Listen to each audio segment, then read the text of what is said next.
ஜீவிப்பதற்கு, நாம் உயிர் வாழ்வதற்கு, நாம் சாகாமல் பிழைத்திருந்து கர்த்தருடைய செய்கையை விவரிப்பதற்கு தேவனாகிய கர்த்தருடைய ஜீவ சுவாசம் நமக்குள்ளே ஊதப்பட்டிருக்கிறது. நமக்குள்ளே தேவனுடைய ஜீவ சுவாசம் இருக்கிறது. ஆமென், அல்லேலூயா.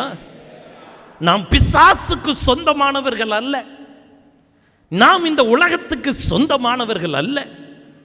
யோபு சொன்னது போல, என் ஜீவன் என் சுவாசம். எல்லாரும் சொல்லுங்க, என் ஜீவன் என் சுவாசம். யார் அந்த சுவாசம்? எது அந்த சுவாசம்? ஜீவ சுவாசமாகிய இயேசு கிறிஸ்துவுடைய சுவாசம் நமக்கு கிடைத்திருக்கிறது. ஸ்தோத்திரம். ஆடு மாடுக்கு கிடைக்கல, ஸ்தோத்திரம். மிருக ஜீவன்களுக்கு கிடைக்கல, இந்த உலகத்துக்கு கிடைக்கல, சிருஷ்டிகளுக்கு கிடைக்கல.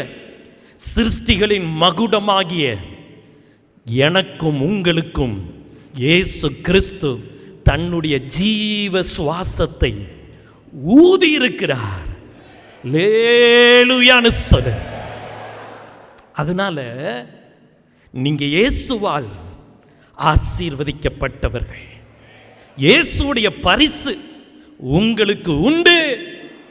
நீங்க யாரா இருந்தாலும் சரி, இயேசுவை அறிந்தவர்களோ அறியாதவர்களோ, காதுள்ளவன் எவனும் கேட்க கடவன்.